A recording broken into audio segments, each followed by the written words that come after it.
이 기독교 그 믿음의 교리에 있어서 가장 기본이 되면서 또 가장 중요하다라고 말할 수 있는 것이 바로 구원이 아닐까 생각을 합니다. 여러분 구원 받으셨죠, 그렇죠? 또 구원 받기 위해서 또는 마지막 마지막 구원을 이루어내기 위해서 또 믿음의 길을 가고 있는 것. 하여튼 구원이라는 것이 정말 가장 핵심 중의 핵심. 우리의 믿음에 있어서 핵심 중에 핵심이 될 것입니다. 자, 그런데 성경에는 물론 여러 군데서 이 구원에 대한 가르침을 주고 있는데 그 중에서도 특히 이제 오늘 우리가 다룰 그 요한복음 3장 말씀을 보면 또 3장 1절부터 21절까지 말씀에는 바로 예수님께서 직접 말씀하신 구원에 대한 가르침이 들어 있어요. 예수님께서 그것도 가장 아주 자세하고도 굉장히 실질적으로 구원이 무엇인지, 어떻게 구원을 누릴 수 있는지 바로 예수님께서 직접 원조시죠, 예수님이요, 그렇죠? 원조 좋아하시지 않으시나요? 음식점을 가더라도 원조를 찾아가는데 바로 원조 예수님께서 가르치신 그 내용, 구원에 대한 내용이 바로 요한복음 3장 1절로부터 21절까지 담겨져 있습니다. 그래서 중요한 내용이기 때문에 이 구원에 대한 것을 이번 주하고 다음 주 2주간에 걸쳐서 좀 함께 나눠 보려고 합니다. 예수님께서 어떻게 가르쳐 주셨는지. 그러면서 하여튼 우리가 구원에 대한 믿음 확실히 좀 깨달는 시간이 될 수 있었으면 좋겠고요. 그뿐만 아니라 구원이라는 것이 우리의 실제 축복 이 되어져 갈 것입니다. 그러니까 이 구원의 축복 안에서 살아가는 그런 삶이 되시는 우리 올리브 교회 성도들이 되시기를 이 시간에 예수님의 이름으로 축복합니다. 자, 오늘은 이제 첫 번째 이제 구원에 대한 이제 말씀을 나누려고 하는데 오늘 말씀을 보니까 이 구원에 대한 것을, 구원의 경험을 이 거듭남이라는 표현을 쓰고 있더라고요. 거듭남. 그래서 이 거듭남이라는 것을 가지고 이제 우리가 한번 구원의 의미를 생각해 볼 텐데 거듭남의 의미를 좀 먼저 살펴보도록 하겠고요. 그리고 우리가 어떻게 거듭날 수 있는지, 이 거듭남의 어떤 길에 대해서 같이 이렇게 좀 알아가는 그런 시간을 갖도록 하겠습니다. 먼저 거듭남의 의미라는 것, 말 그대로요. 거듭난다는 건 뭐겠습니까? 거듭이라는 건 또라는 거죠, 그죠? 그 또라는 의미고 다시라는 의미죠, 그렇죠? 그러니까 거듭난다라고 얘기했을 때는요, 또 다시 태어난다라는 그런 의미. 또 다시 태어났다는 건 예전에 태어났던 일이 있다라는 거죠, 그렇죠? 여러분 예전에 다 태어난 경험들이 있는 줄 이거 믿지 않아도 당연히 있는 거죠, 그렇죠? 지금 우리가 존재하고 있다라는 것은 뭔가 몇십 년 전에 이렇게 태어났기 때문에 있다라는 거. 그러니까 태어난 경험이 있는데 바로 이 구원받는다라는 것은 뭐냐면은 바로 또 다시 태어나야 된다라는 거죠. 다시 태어나야 된다라는 것인데 하여튼 이게 우리는 알고 있으니까 쉽게 받아들이고 뭔가 다시 태어나는 뭔가 하여튼 이렇게 어렵지 않게 생각을 하지만 니고데모 같은 사람은 깜짝 놀랐던 것 같아요. 그 당시 거듭남에 대한 걸 전혀 몰랐던 상황에서 또 다시 태어나야 된다고 하니까 니고데모가 깜짝 놀라서 물어보잖아요. 또 태어나라 그런 얘기면 그럼 엄마 뱃속에 또 들어갔다 나오라는 얘기냐? 여러분 이렇게 무식하게 답하지 마시기 바랍니다. 그랬더니 예수님께서 그 거듭남의 의미에 대해서 아주 정확하게 짚어주셨죠. 요한복음 3장 6절을 보면은요, 이렇게 얘기하십니다. 아주 간단합니다. 육으로 난 건 육이고요, 영으로 난 것은 영이다라는 거. 그러니까 거듭난다는 게 뭐겠습니까? 우리가 처음 태어난다라는 거. 처음 태어나고 그 다음 또 태어나는 건데, 처음 태어난 거 우리가 뭘로 태어난 겁니까? 육으로 태어났죠, 그렇죠? 우리는 다 육으로 태어났어요. 그런데 거듭난다라는 건 이번에는요, 또 태어나야 되는데, 또 태어나는 건 뭐가 태어나야 되는 겁니까? 영이 태어나는 것. 그러니까 영이 다 태어나는 경험을 갖는 게 바로 거듭남이다라고 볼 수가 있을 것입니다. 자, 그러면 이 거듭남의 의미는 무엇일까라는 겁니다. 이 영이 태어난다라는 의미가 과연 무엇일까라고 얘기했을 때, 자, 우리가 우리 인간에 대해서 성경의 가르침을 보면 특히 하나님께서 인간을 창조하셨을 때 인간을요, 어떻게 창조하셨냐면은요, 육신을 가진 존재. 그리고 육신 안에는 또 혼이 있었죠, 그렇죠? 그래서 육신과 혼을 가지고 있는 존재이고요. 거기에 하나님께서 당신의 호흡을 불어넣으심으로써 그 안에 뭐가 생기게 됩니까? 영이 생기게 되는 거. 그러니까 우리 인간의 존재는 육신과 혼과 영으로 이루어졌다라는 것이죠. 근데 간단하게 말씀드리면 각각마다 기능이 따로 있어요. 물론 복잡하게 기능 설명할 수 있겠지만 간단하게 설명하면 육신은요, 우리 주변 세상을 인식하는 기능을 가진 게 육신입니다. 그래서 우리가 육신을 통해서 눈, 코, 입, 하여튼 우리의 감각들을 통해서 육신을 통해서 우리는 세상을 인식할 수가 있죠, 그렇죠? 세상을 인식할 수 있는 것이고, 이제 육신과 혼, 우리 정신이라고 말할 수 있는데, 정신을 통해서는 물론 여러 가지 정신 작용이 있겠지만 쉽게는 정신의 기능은요, 이웃을 알아간다고 생각하시면 될 거예요. 그러니까 우리가 어떤 정신, 어떤 이 세계를 가지고 우리의 어떤 혼을 가지고 이웃과 교제를 하는, 이웃을 알고 교제를 하면서 함께 더불어 살아갈 수 있는 바로 그런 기능을 가진 게 혼이라고 한다면, 여러분 영의 기능은 뭐겠습니까? 영은요, 육신이 세상을 인식하고 혼이 이웃을 인식한다고 한다면 영은요, 누구를 인식하는 거요? 하나님을 인식하는 기능을 가진 게 영이라는 거죠. 그러니까 육신과 혼이라는 것은 이 땅과 이 땅에 살고 있는 사람들을 인식하는 기능으로서 우리 그 올리브교회 그 시간의 개념, 우리가 깨달은 시간의 개념으로 이해한다면 크로노스의 시간을 인식하며 그 안에 살아가게 하는 기능을 가진 게 육신과 혼이라고 한다면, 영은요, 하나님과 교제를 하는 거예요. 하나님을 알고 하나님의 음성을 듣고 하나님의 인도하심을 받으며 하나님을 인식하면서 카이로스라는 천국의 시간을 살아가게 하는 그 기능을 가진 게 바로 영이라는 거죠. 그런데 인간이 원죄를 지었다라는 의미는 무엇인가? 원죄를 지은 것은요, 아까 영혼 그 도표 다시 보여주시면은요, 저 중에서 뭐가 기능을 상실한 겁니까? 영이 기능을 상실한 거예요. 그러니까 영이 죽었다라고도 말할 수 있는 거죠. 영이 죽게 되었으니까 그 이후에 인간은 어떻게 됩니까? 그 이후에 우리 인간들은요, 영이 죽은 원죄를 지은 후에 우리 끄셔도 돼요. 우리 인간들은 예외 없이 모두가 다 육과 혼만 가진 그 기능만을 가지고 살아가고 있는 거예요. 그러니까 이 세상의 크로노스의 시간을 살아갈 수는 있지만, 이 세상을 인식하고 사람들과 함께 알아가며 살아갈 수는 있지만, 이제는 무엇을 경험하지 못합니까? 카이로스, 천국의 시간은 경험하지 못한다라는 거예요. 그렇죠? 그리고 하나님을 인식하고 하나님과 교제하고 하나님의 말씀을 듣고 이 기능은 상실한 채 살아간 게 인간의 모습이었다라는 거죠. 그렇게 인간은 육신을 가진, 그 안에 혼이 깃든, 그렇게 첫 번째 태어나서 이 땅을 살아가고 있는데, 거듭남이라는 것은 뭐냐면은 바로 이 죽었던 영이, 기능을 상실했던 영이 다시 살아난 것, 다시 태어난 것이 바로 거듭남이 되었다라는 것이죠. 거듭남의 경험이 되었다라는 것이죠. 자, 그러니 이제 거듭나게 되었으면 이제 우리는 어떤 존재가 된 겁니까? 드디어 이제는요, 우리는 하나님을 인식할 수 있는 존재가 된 거예요. 드디어 하나님을 인식할 수 있는 존재가 된 것이고, 그리고 드디어 하나님의 카이로스의 천국의 시간을 내가 누릴 수 있는 그런 존재가 된 것이 바로 거듭남, 영이 태어난 의미가 되는 것입니다.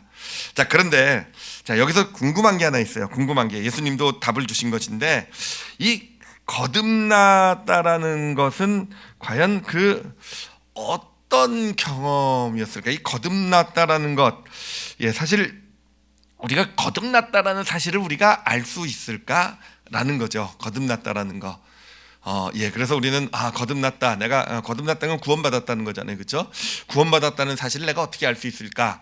라고 했을 때 예수님께서 아주 비유를 통해서 답을 하나 주신 게 있어요. 오늘 말씀 보면 요한복음 3장 8절 말씀을 보면은요, 뭐라고 되어 있습니까?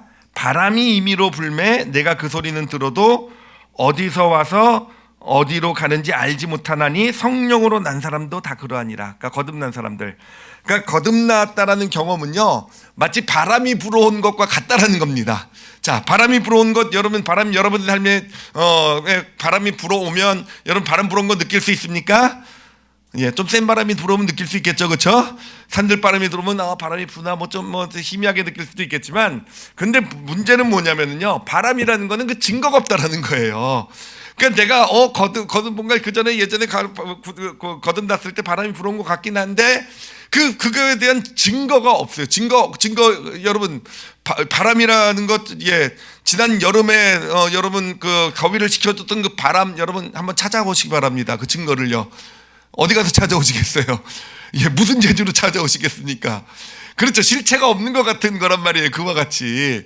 자, 그러니 그래요. 거듭남이라는 것은 사실은 내가 거듭난 거에 대한 증거가 없다라는 거죠. 증거가 없다. 그러니까 내가 거듭났는지 그냥 과거의 경험을 통해서 그냥 바람이 불어온 것 같은데 막 그때 경험. 여러분들 경험이라는 건 시간이 지날수록 또 희미해지기도 하잖아요.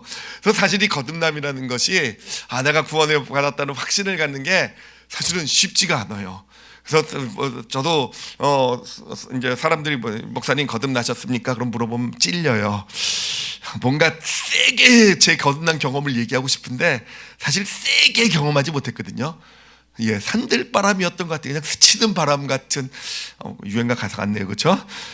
그랬거든요. 그렇기 때문에 그때가 거듭난 경험이었을 것 같다라고만 저가 알고 그래서 그때였던 것 같다 이렇게 얘기를 합니다. 그렇게 얘기를 해요. 그래서 그때 대학교 3학년 때 그때 수련회 가서 내가 그때 눈물이 찔끔 났던 것 같은데 그때가 아니었을까? 여러분 그때 거듭남의 경험이 아주 세신 분들은 복 받으신 거예요. 막 뒤집어지고 막 눈물 흘리고 막 그냥 떼굴떼굴 굴르치고 이런 분들도 제가 본 적이 있거든요. 너무 부럽더라고요. 저분들은 얼마나 이 거듭남의 이 경험이 확실한가. 그래서 하여튼 또 그렇게까지 하죠. 거듭남의 경험을 방언 같은 거랑 연결시켜가지고 뭔가 내가 구원받았다는 확실한 증거를 이 방언 이런 데서 찾기도 하는 게 사람의 모습 아니겠습니까? 뭔가 구원의 확신을 갖기 위해서. 네, 여러분 근데요, 여러분 우리가 거듭났다라는 거에 대한 아주 그 무엇과도 비교할 수 없는 확실한 증거가 우리에게 있어요. 거듭났다라는 증거가 거듭난 분들에게는요, 이 거듭남의 증거, 확실한 증거, 그 무엇과도 비교할 수 없는 확실한 증거가 있습니다. 여러분 있으십니까? 뭔지 아시겠습니까? 누가 뭐라고 해도 거듭난 게 너무너무 확실해요. 누가 뭐라고 해도 내가 증거를 갖다 대서 내가 증거를 갖다 대지 못할지 모르겠지만, 그러나 이게 내 삶, 내 마음, 내 생각, 내 마음 가운데 이건 너무 내가 거듭난 게 확실해요. 그런 게 있어요. 나에게 확신. 어떻게 있을 수 있습니까?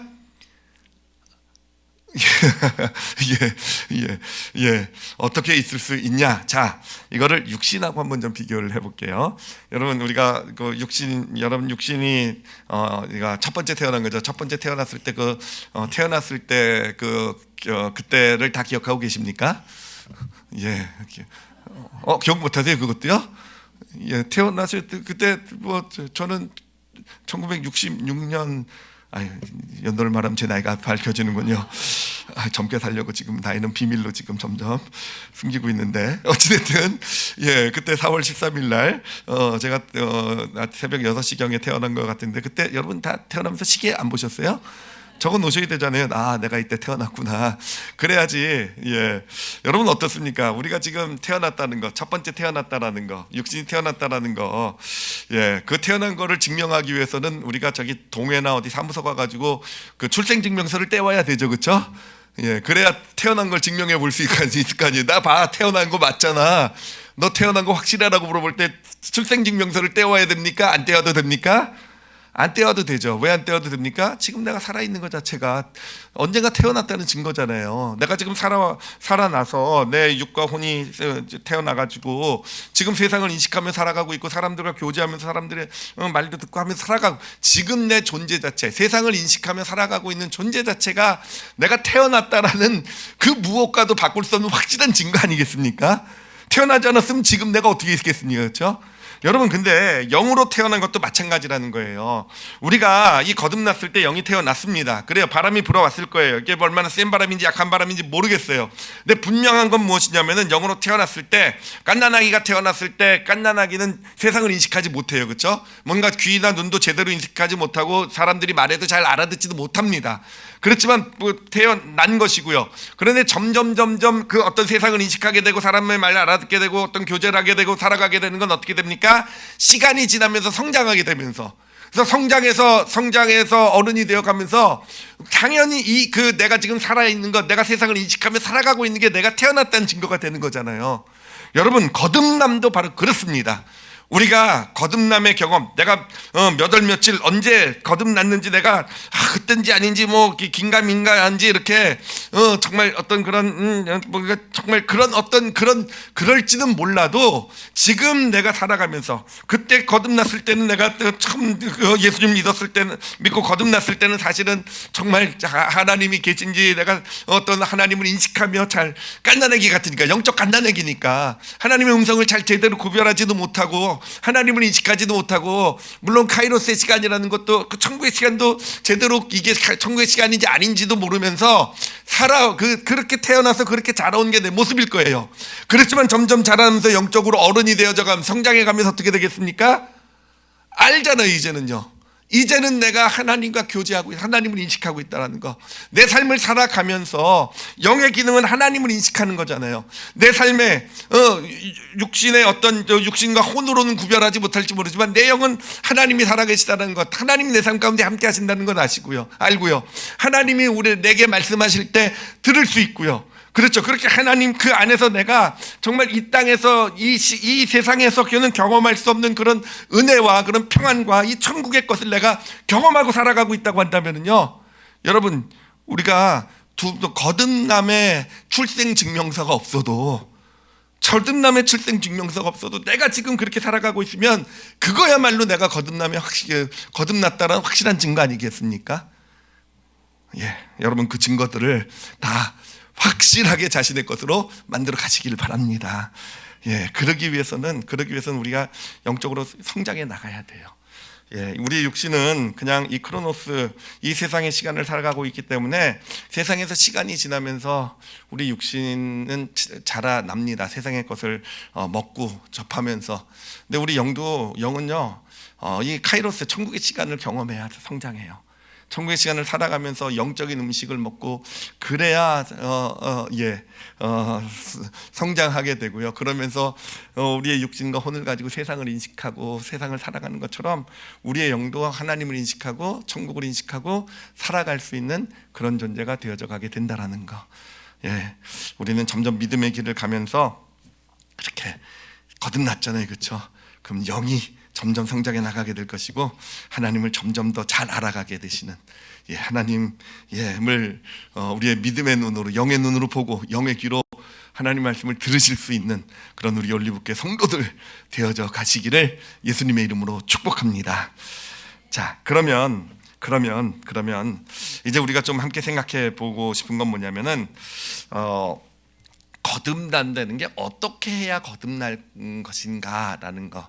그리고 좀 더 나가서 거듭난 어떤 영으로서 영이 태어났잖아요.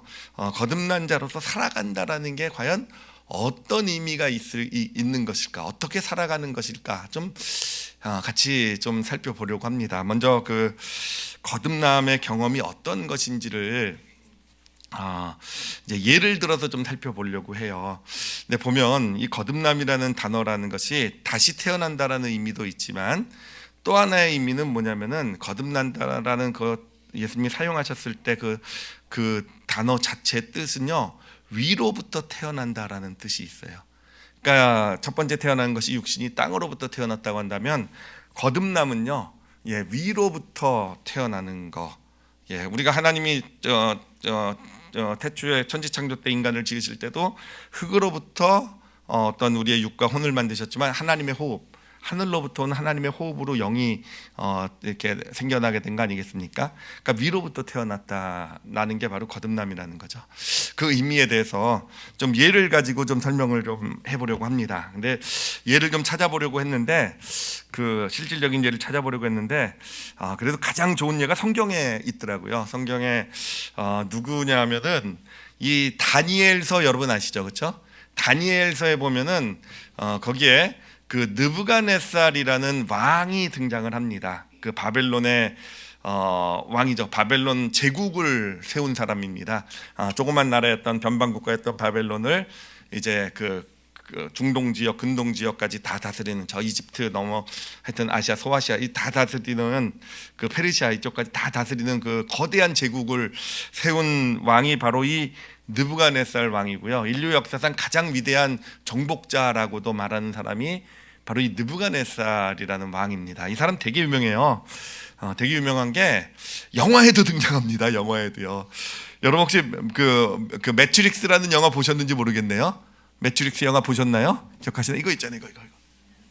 이거 뒤로 잘 안 넘어가는데 총알 피하는 거 닮지 않았나요? 하나도 안 닮았나요? 예, 하여튼 그 매트릭스 영화에 보면 주인공의 이름이 네오죠. 네오인데 네오도 아주 재밌어요. 네오라는 게 NEO인데 NEO에서 O를 앞으로 당기면 원이 돼요. 더 원. 아까 유일한 존재. 그러니까 이 사람이 성경적인 그 비유를 사용한 것 같아요. 그래서 마치 예수님을 상징한 것처럼 그 주인공 이름을 그 네오라고 줬고, 근데 그 주인공이 타고 다니는 함선이 있어요. 우주 함선이 있는데 그 함선의 이름이 바로 뭐라고 나오냐면 그 영화를 보면 네부차드네자르라고 나와요. 그래서 처음엔 저도 뭔지 몰랐어요. 네부카드네자르 이름이 저렇게 어렵냐 그랬더니 이게 느부갓네살이란 뜻이더라고요. 느부갓네살. 그러니까 이 유명한 영화에도 등장해요. 그 느부갓네살 왕이라는 정복자 이렇게 등장하는 위대한 왕인데, 여러분 근데 이게 참 이 다니엘서가 보면 진짜 놀라운 게, 다니엘서의 뒷부분에 나와 있는 여러 가지 역사에 대한 예언도 놀랍지만 이 다니엘서는요, 이 세상의 일반적인 역사에 기록되지 않은 아주 정말로 놀라운 비밀을 한 가지 얘기해주고 있다는 거예요. 이 세상에 기록된 역사에는 나타나 있지 않은, 근데 성경에만 나와 있는 그런 놀라운 비밀이 뭐냐면은 이 위대한 그 제국을 세운 정복자 느부갓네살 왕이요, 하나님을 믿는 사람이 되는, 하나님의 사람이 되는 그 이야기를 담고 있는 책이 바로 사실 앞에 다니엘서 1장부터 5장까지는요 그 내용이에요. 그 내용. 진짜 이 위대한 정복 왕이 4장까지죠. 정복 왕이 하나님의 사람이 되는 과정을 쫙 기술하고 있는데, 와, 이게 진짜 너무너무 끝내줍니다. 이 과정이요. 이 과정을 이제 간단하게 좀 설명을 해드리면은, 이제 느부갓네살 왕이 막 세상을 정복하지 않겠습니까? 그래서 이제 그 애굽도 정복하고 그러는데, 정복하는 길에 조그만 나라들도 많이 있지 않았겠습니까? 그래서 조그만 나라들도 그냥 가는 길에 다 정복하면서 가요. 근데 그 조그만 나라 중에 하나가 어떤 나라였냐면 바로 유다였어요. 유다 왕국이었어요. 유다 왕국. 근데 이제 느부갓네살 왕이 보기에는 저 조그만 나라, 산 위에 있는 진짜 조그만 나라였거든요. 조그만 나라인데 정말 엄청 끈질기게 저항을 했던 나라예요. 진짜 끈질기게 독종이라고 그러죠. 그렇죠? 그리고 나서 정복을 해봤더니 거기에 그 조그만 나라에 진짜 어마어마하게 아름답고 대단한 건축물이 하나 있는 거예요. 그게 뭡니까? 성전이었던 거죠. 성전. 그래서 여기 이 백성들이 무슨 믿는 이 여호와라는 신의 성전이 참 대단하게 졌구나. 하여튼 그 예루살렘을 점령하면서 그 예루살렘 성전을 이제 보게 되고, 근데 결국은 그 성전을 다 이제 무너뜨리게 되죠. 그러면서 이제 성전에 있는 그 하나님 제사 드리는 기구들이 또 다 금으로 만들고 막 이러지 않겠습니까? 와, 정말 이 조그만 나라가 굉장히 멋있는 세련된 금으로 된 예술품 같은 그런 그릇들을 쓰고 있나, 그래서 이제 뺏어가지고 옵니다.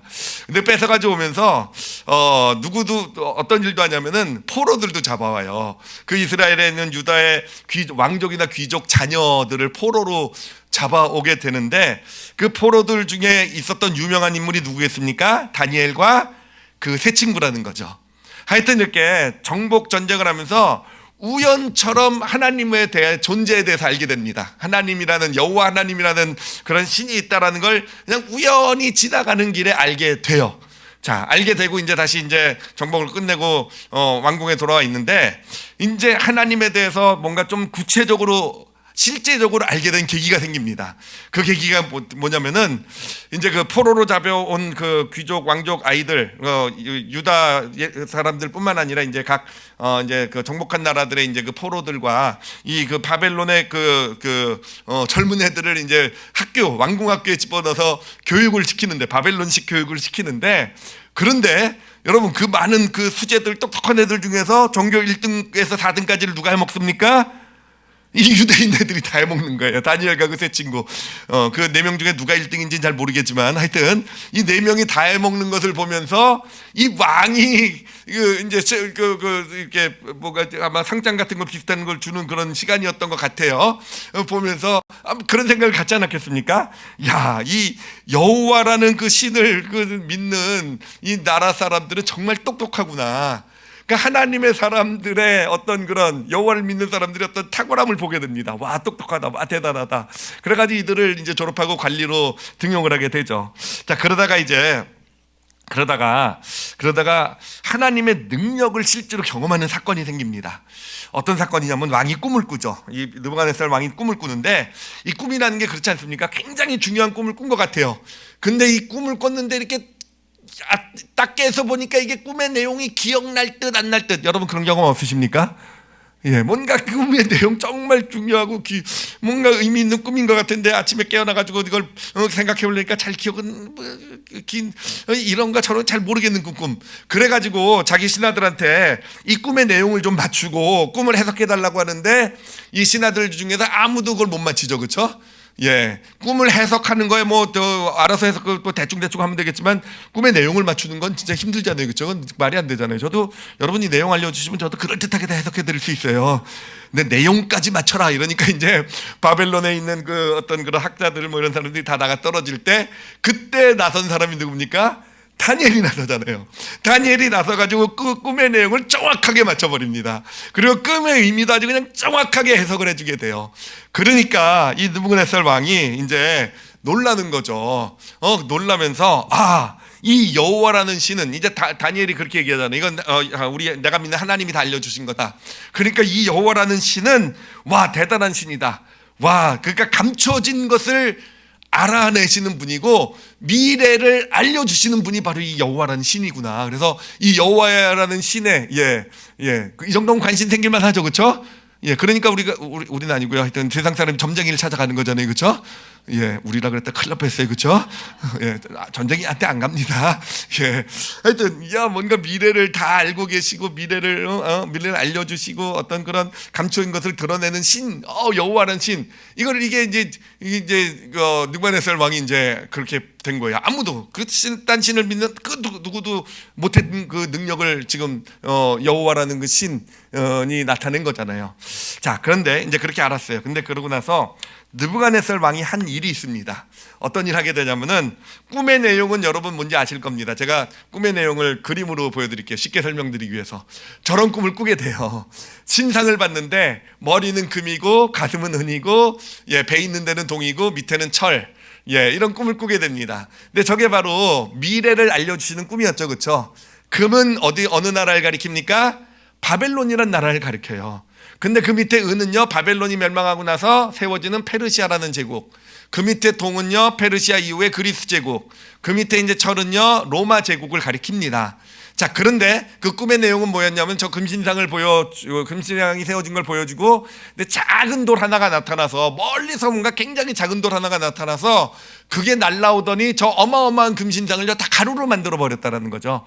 그리고 그 작은 돌이 커져서 온 세계를 다 채우는 꿈이었다라는 거죠.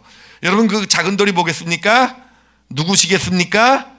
예수님이라는 거죠, 그렇죠? 저 어마어마한 제국들, 저렇게 신상처럼 세워진 제국들을 작은 돌, 정말 저 예루살렘 구석에서 태어난 정말 아무도 주목하지 않는 한 유대인, 그렇죠? 그 예수라는 어떤 한 사람. 근데 그 예수라는 한 존재에 의해서 결국은요, 저 모든 제국들이 다 가루처럼 되고 그 예수 그리스도가 지금도 온 세계를 채워가고 있는 정말 신령한 꿈 맞죠, 그렇죠? 정말 놀라운 꿈인데 이제 그 꿈을 꾸고 나서 이제 그 신상의 꿈을 꾸고 나서 그 꿈에 대한 해석을 듣고 이제 감탄을 하고 나서요. 와, 미래를 알려주시는 신이구나라는 걸 감탄을 하고 나서 이 느부갓네살 왕이 한 일이 뭔지 아십니까? 저런 일을 하게 돼요. 두 번째 그림을 보여주시기 바랍니다. 저런 일을 하게 됩니다.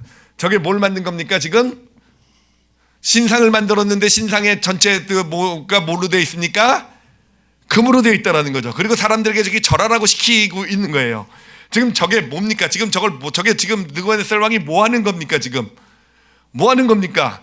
저건 단순히 우상 숭배를 하라는 게 아니에요. 단순히 우상숭배라는 게 아니라 꿈속에서 신상을 봤는데 금은 동철로 돼 있었어요. 그래서 거기는 바벨론이 금이긴 하지만 은동철로 이제 제국이 바뀌어가는 역사를, 미래를 보여주셨단 말이에요. 근데 그 모든 것을 다 금으로 그냥 싹 바꿔버렸어요. 왜 그랬을까요? 왜 그랬을까요? 이해가 되시죠? 그쵸?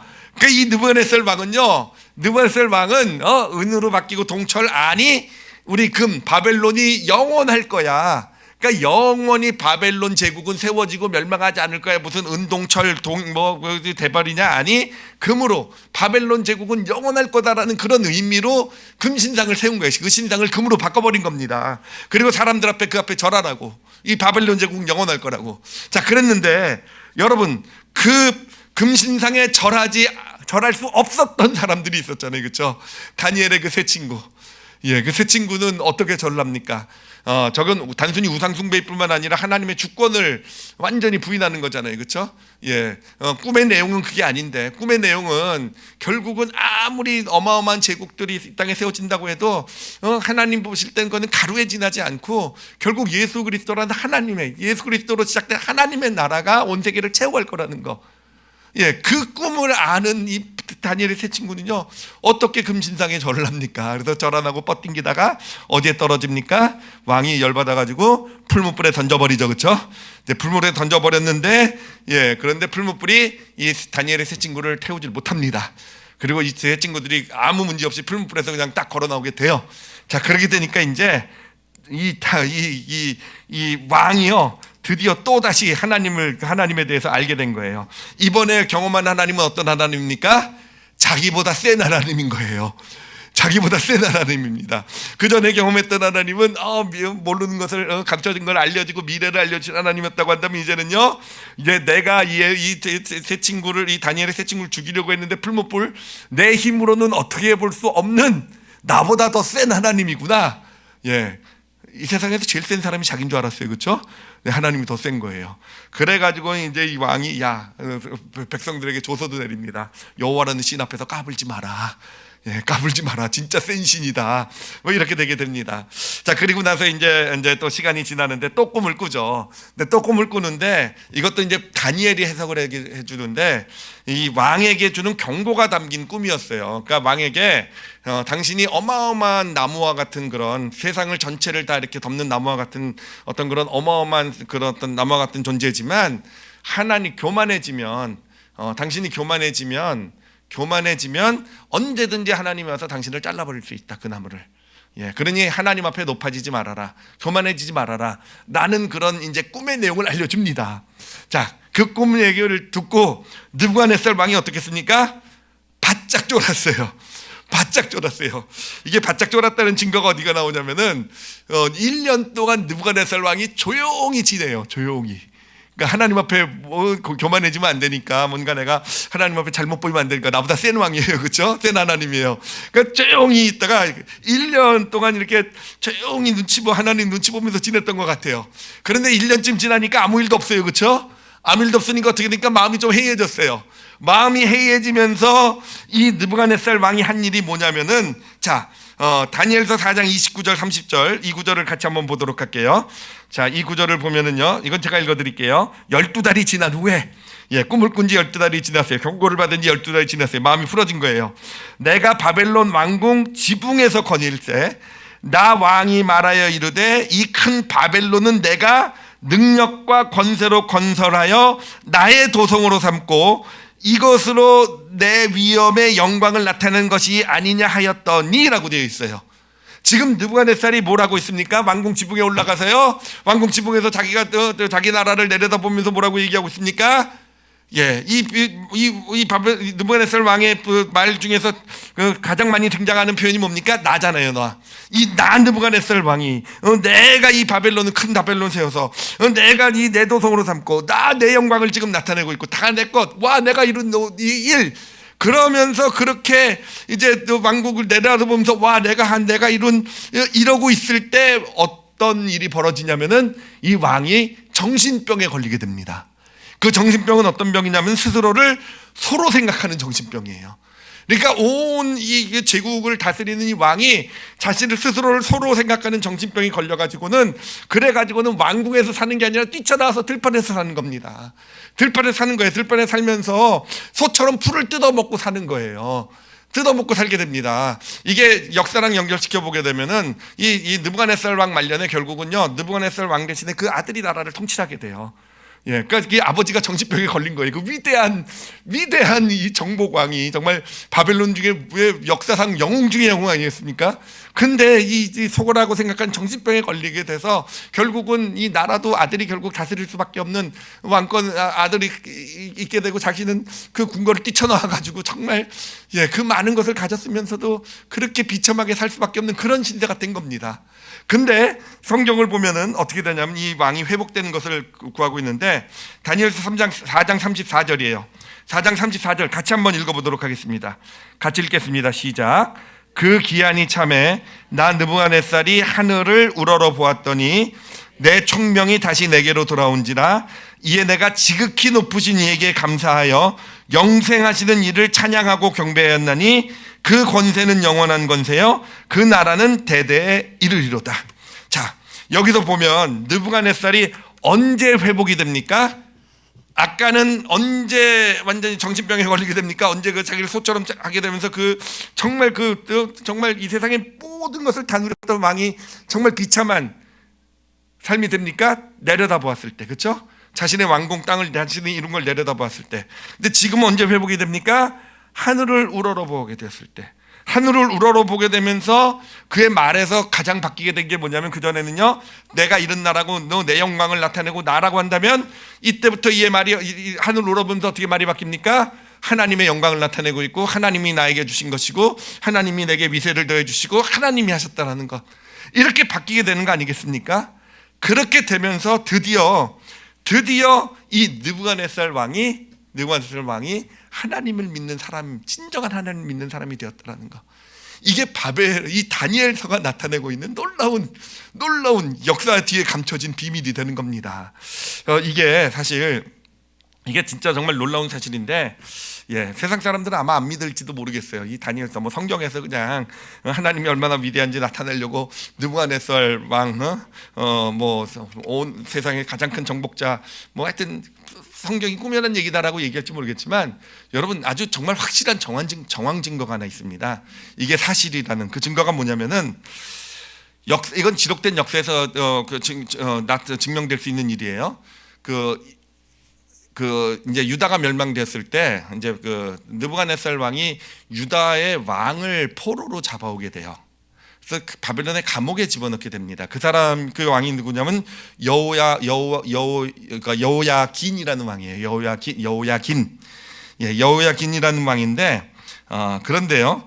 근데 이게 어떤 일이 벌어지게 되냐면은 성경의 날짜로 보면 이게 598년도에 여호야긴 왕이 포로로 잡혀가게 돼요. 그래서 감옥에서 비참하게 지내게 됩니다. 근데 기록에 보면은 BC 567년에요. 이 여호야긴 왕이 석방이 돼요. 석방이 될 뿐만 아니라 왕의 테이블에서 식사를 같이 하게 됐다라는 기록이 나타나요. 그러니까 왕의 식상에서 같이 식사를 나눈다는 것은 왕족의 대우를 받았다라는 겁니다. 왕의 가장 가까운 어떤 그런 그 가족 대우를 받았다라는 거예요. 그러면 그냥 역사하는 기록은 그냥 여호야긴 왕이 이제 회복이 돼가지고 왕의 식탁에서 함께 음식을 나눴더라로 끝나지만 여러분 갑자기 어떻게 이런 일이 나타났겠습니까? 갑자기 어떻게 이런 일이 나타났겠어요? 이 일이 언제 일어났냐면은 느부갓네살 왕의 아들이 이제 왕이 된 바로 초창기에 그 느부갓네살 왕의 아들이 이 여호야긴을 다시 세웠다라고 얘기하고 있습니다. 이게 뭘 보여주는 거겠습니까? 이 시기가 언제겠습니까? 바로 느부갓네살 왕이 정신병에 걸렸다가 하늘을 우러러보고 다시 회복했던 그 시기. 저는 이게 굉장히 놀라운데 안 놀라우신가 보네요. 정말 놀라워요. 정말요. 여기서 우리가 하나 볼 수 있는 것은요, 여러분 하나님은 한번 찍으시면은요, 여러분 느부갓네살 왕이라는 사람 누구겠습니까? 정말 세상에서 하나님 믿기 제일 힘든 사람일 거예요, 그렇죠? 뭔가 부족한 게 있어야지 하나님 믿죠, 그렇죠? 우리도 부족한 거 없었으면 하나님 안 믿었을 거예요, 그렇죠? 아닙니까? 가장 세상의 모든 것을 다 누리고 있는 왕인데 정말 가장 부족함이 없는, 하나님을 믿기 가장 힘든 왕이요, 하나님이 한번 찍으시니까 결국 기어코 이 느부갓네살 왕도 하나님이 되어져 간다는 것, 저는 하나님이 여러분들 다 찍으셨는 줄 믿습니다. 그래서 기어코 만약에 아직 하나님의 사람이 안 되셨다면 하나님의 사람을 만드실 것이고요, 하나님의 사람으로 세워가게 되실 줄 믿습니다. 자, 근데 여기서 느부갓네살 왕의 이야기, 제가 이렇게 장황하게 이야기를 나눈 거가요, 사실은 진짜 우리가 꼭 좀 돌아보고 싶은 게 있어서 그래요.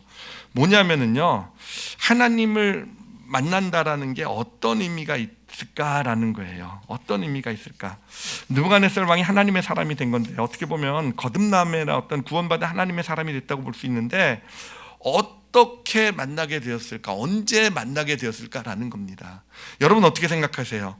여러분, 느부갓네살 왕이 하나님의 사람이 된 것이, 제가 교재에도, 오늘 그 주부에 나오는 교재에도 실어드렸지만, 여러분 하나님의 존재를 알았을 때 그가 하나님의 사람이 된 걸까요? 하나님의 존재를 알았을 때, 그러니까 처음에 예루살렘에 가서 그 성전을 발견하고 성전이 어마어마하게 대단하다는 걸 보면서 하나님을, 그때 하나님을 믿는 사람이 된 것이었을까요? 하나님의 존재를 알면서? 또는 두 번째로 뭔가 하나님의 사람들의 탁월함을 발견하면서, 와, 종교 1등부터 4등까지 하는 그런 모습을 보면서, 와, 하나님을 믿으면 저렇게 탁월해질 수 있구나 라는 것을 알게 되었을 때, 그것을 알게 되었을 때 하나님을 믿게 된 것일까요? 아니면은요, 세 번째로는요, 하나님의 능력을 알게 되었을 때, 그렇죠, 미래를 알고 계시고 그 감춰졌던 것을 다 드러내 주시는 그런 하나님, 정말 우리가 알지 못했던 것을 다 알려주시고 미래를 우리에게 나타내 보여주시는 그 하나님의 능력을 알게 되었을 때, 와, 하나님 저런 능력을 가지고 계시는구나, 그때 우리가 하나님의 사람이 된 것이냐라는 거예요. 아니면은요, 느부갓네살 왕이 하나님의 그 정말 자기보다 센 분임을 알았을 때, 자기보다 센 분, 내가 어떻게 해볼 수 없는 분, 정말 풀무불에 내가 그 사람을 집어넣어서 죽이려고 해도 하나님이 보호하시길 원하시면 내 힘으로는 어쩔 수 없는 그런 분인 걸 알았을 때, 그 알았을 때가 우리가 하나님의 사람이 된, 즉 거듭난 사람이 된 그런 경험이었을까라는 것입니다. 아니잖아요, 그렇죠? 여러분, 하나님의 사람이 된 건 언제입니까? 우리가 거듭났다는, 구원받은 건 언제입니까? 이 느부갓네살 왕을 봤을 때 언제 거듭나게 된 것입니까? 언제 거듭났습니까? 그래요, 그냥 땅을 바라보면서 모든 것이 다 내 것이라고 그렇게 생각하며 그렇게 삶을 바라보며 살아왔던 느부갓네살 왕이잖아요. 하나님께서 신상을 보여주셨음에도 불구하고, 어떤 그 제국의 흥망성쇠를 보여주고 하나님의 나라만이 영원하다는 걸 보여줬음에도 불구하고, 그것을 보면서도 하나님의 나라가 영원하다는 것에 초점을 맞추기보다는, 어떻게 하면 내 왕국을 더 멋지게 세울 수 있을까? 어떻게 하면 내 나라가 더 오래 갈 수 있고 내가 누리는 것을 더 오래 누리고 어떻게 하면 내 것을 더 세게 만들 수 있을까? 그거에만 관심을 가졌던 이 느부갓네살 왕이잖아요. 하나님의 경고에도 불구하고 왕궁 지붕에 올라가서 그 밑을 내려다보면서, 다 내가 이룬 것이고 또 내 것이고 내가 만든 것이고 내 힘으로 이룬 것이고 다 내 영광을 나타내는 것이고 다 나를 위한 것이고, 그런 느부갓네살이었잖아요. 그렇게 땅을 바라보던 느부갓네살이 결국 무엇을 바라보게 됩니까? 하늘을 우러러보게 되었을 때, 하늘을 우러러보게 되었을 때, 그러면서 이때까지 다 내 것이고 내가 이룬 것이고 하나님의 능력, 하나님이 세신 하나님이라는 것도 알고 대단하고 그런 분이라는 걸 알면서도 결국은 그의 초점은 내 왕국을 세우고 내 것, 내가 이룬 것, 이랬던 그가 이제는 하나님 앞에 그의 삶의 주어가 어떻게 바뀝니까? 하나님이 되어져 가잖아요. 내 삶의 주권이 하나님이심을 인정하게 됐을 때, 내 삶의 주권이 하나님이시고요, 그렇죠, 하나님이 나를 통해서 하나님이 이루신 것이고요, 바로 내 삶이 하나님의 영광을 나타내는 것이 되는 것이고요, 하늘을 우러러 보았을 때, 여러분, 하늘을 우러러 보았을 때, 그때 비로소 느부갓네살 왕은 어떻게 된 겁니까? 하나님의 사람이 된 거예요. 하나님의 사람이 된 겁니다. 오늘 이 느부갓네살 왕 이야기를 통해서 우리가 좀 정확하게 정말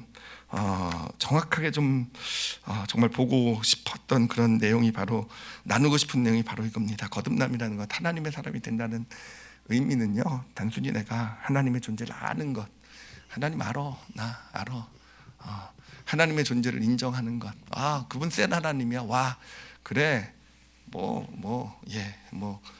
뭐 미래도 맞추실 줄 알고 뭐 세상 역사도 주관하시고 그분 뭐 감췄던 거 드러내는 거 센 하나님, 그분이 능력 있는 하나님, 그분 믿으면 하나님이 사람을 정말 탁월하게, 그쪽은 좀 솔깃하네요. 전교 1등부터 4등까지 다 만들어 주시니까.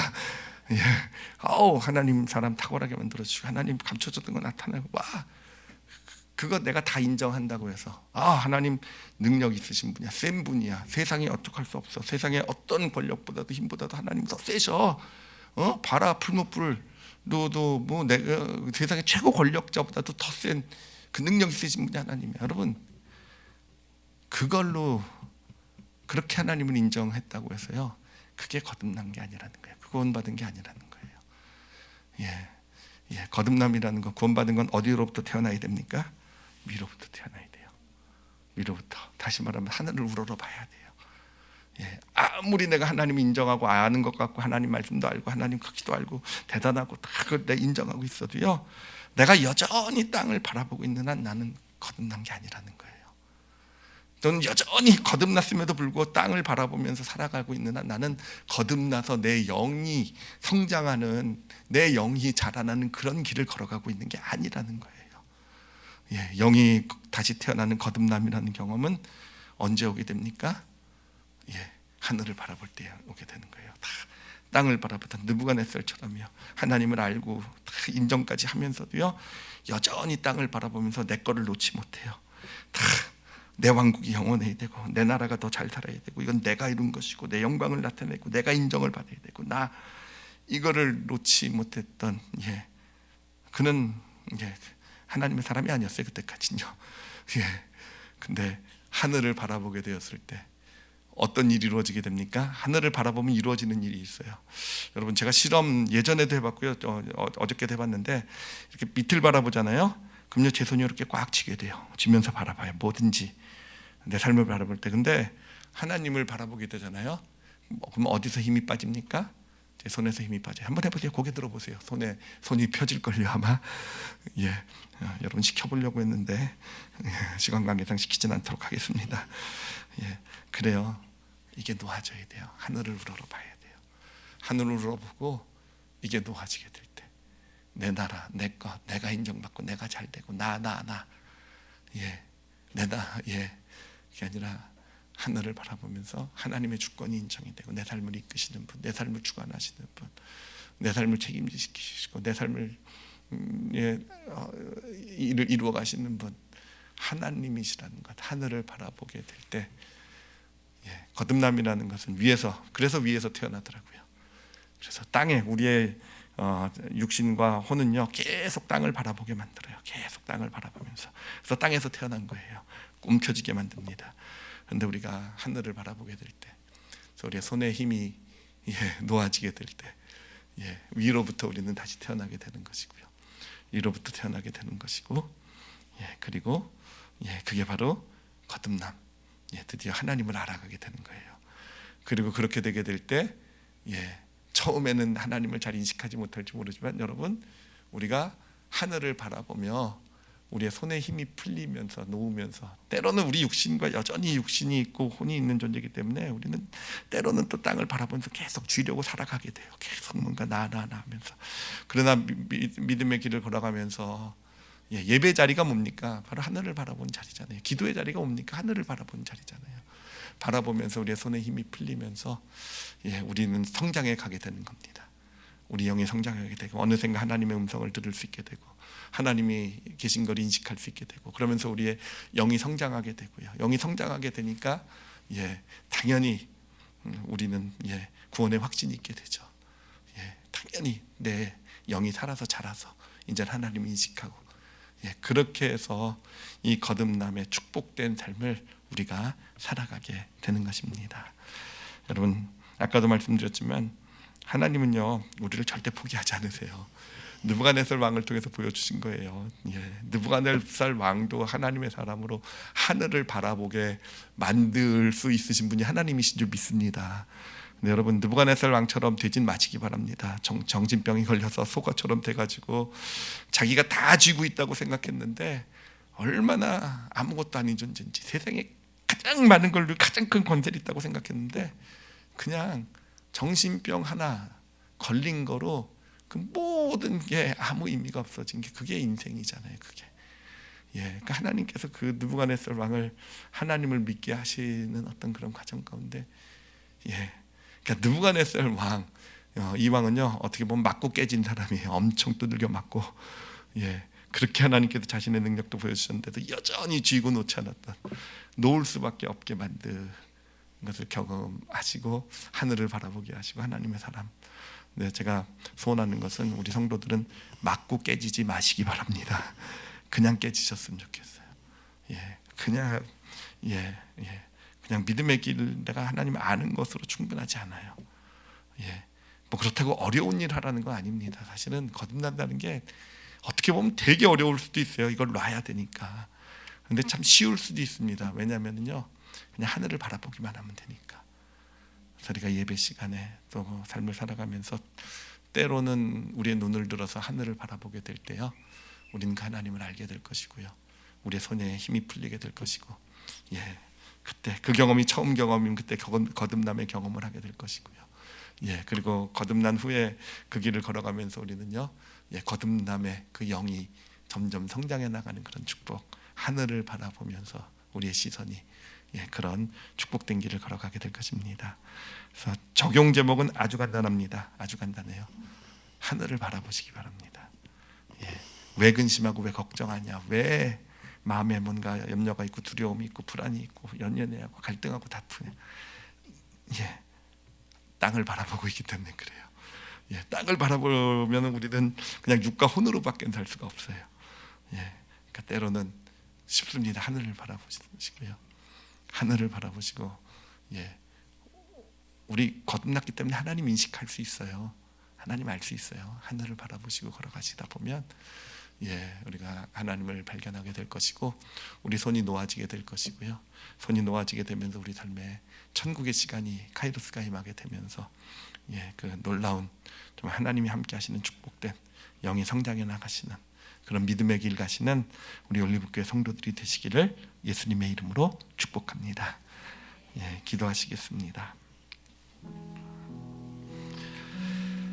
이 시간 기도하실 때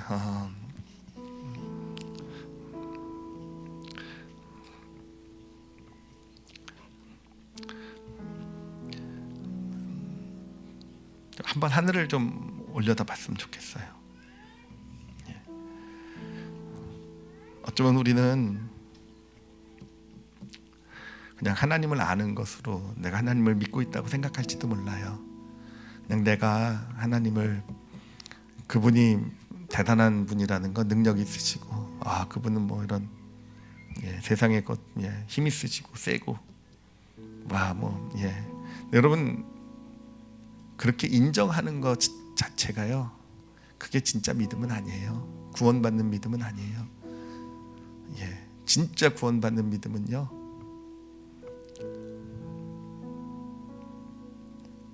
우리 손이 펴져야 돼요. 하늘을 바라보아야 돼요. 하늘을 바라보면서 내 손이 펴지고, 하나님의 주권, 내 삶을 향한 하나님의 주권을 우리 마음으로부터 느부갓네살 왕이 그렇듯이 인정하게 될 때, 그게 진짜 거듭남의 놀라운 축복이 될 것입니다.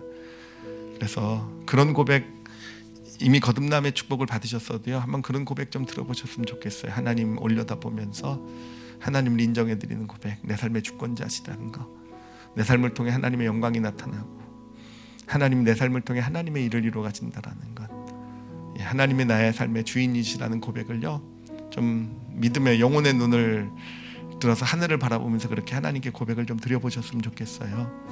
그리고 혹시 지금 염려나 걱정, 두려움들, 또 힘든 일들이 있다고 한다면은 왜 그런지 아까 말씀드렸죠.